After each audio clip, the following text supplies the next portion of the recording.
Today, we're going to discuss the QMI Coolant Exchange Service. The cooling system is used to maintain the operating temperatures in various systems in the vehicle. These include the engine oil, transmission, and sometimes the power steering. Over time, the coolant loses the ability to protect the cooling system and allows rust, scale, and can potentially become acidic. The proper cleaning, exchange, and treatment of your cooling system at the manufacturer's recommended schedules, or when testing indicates a service is necessary, can help to protect the vehicle. Your safety is very important. Always remember to use safety glasses.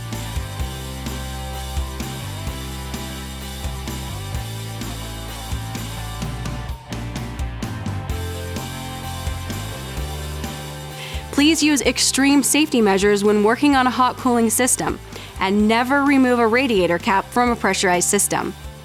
There are two different models of coolant machines that you may have in your location. Right now, we'll focus on using the GLE600 machine. First, connect the electric alligator clips to the vehicle's battery. Attach the red positive clip first, then the black negative clip to a ground source under the hood. Now attach the red service hose to the waste tank nipple located on the back of the chassis. Then attach the black open-end adapter to the black suction hose. Remove the hose from the overflow nipple located by the radiator cap. Place the open-end hose over the nipple. Set the machine's service selector to EVAC service. Turn the machine on with the toggle switch set to on. Vacuum is now being applied to the nipple.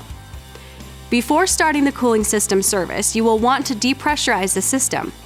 As you turn the pressure cap, you will feel two steps. If you carefully turn the cap 1/4 to 1/2 turn to the first step, the pressure begins to relieve, but the cap does not come off.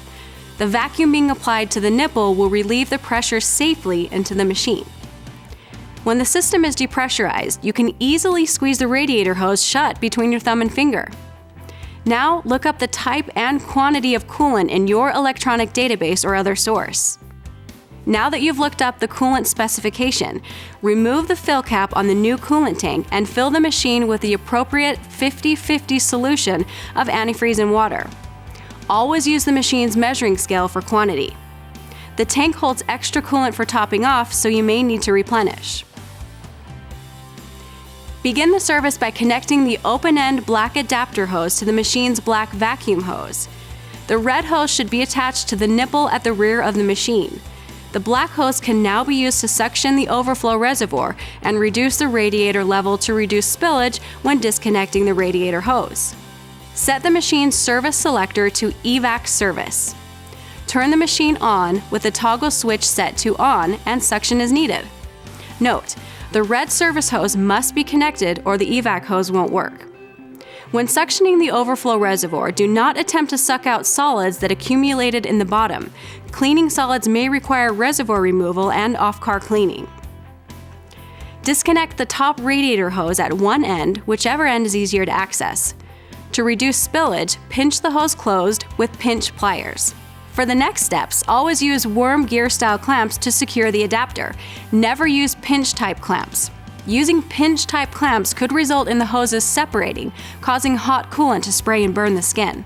Attach the adapters to the open end of the hose at either the radiator neck or the engine's gooseneck, whichever is more accessible.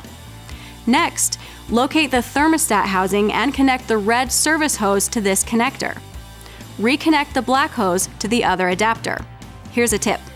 Reverse flow cooling systems have the thermostat located where the lower hose connects to the engine.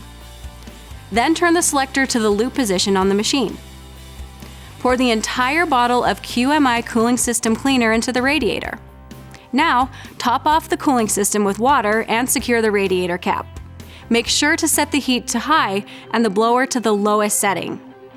Start the engine and set at 1200 to 1500 RPM using a throttle depressor tool. Then allow the vehicle to reach operating temperature, thermostat open. The coolant will flow through the adapter hoses in a looped condition. You will see the fluid flow through the flow indicator when the thermostat opens. Run the engine for an additional 10 minutes after the thermostat opens, allowing the cleaner to do its job. Rust and scale buildup in your radiator will break loose and be suspended in the fluid.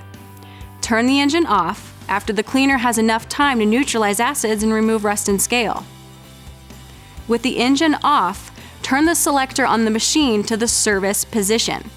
Turn the power toggle to the on position. During the exchange, the thermostat will be held open from the machine's pump. The new fluid will be pushed into the cooling system and the old fluid will be pushed into the waste tank. When the service is complete, the Service Complete indicator light glows and an alarm will sound. Carefully disconnect the red service hose and the black waste hose. Now, proceed with disconnecting the machine and adapters. Remember not to reuse spring clamps. Take your time and do not rush. Use extreme caution. The system is very hot. Add the QMI system sealer and conditioner. Then top off the radiator and overflow bottle by connecting the open-ended hose to the red hose. Push the top off button to engage the machine pump. Perform system air bleeding as necessary. Bleeding information is available in specification books and electronic databases. With the engine running, check for leaks and overheating. Congratulations! Completing this coolant exchange provided your customer a valuable preventive maintenance service.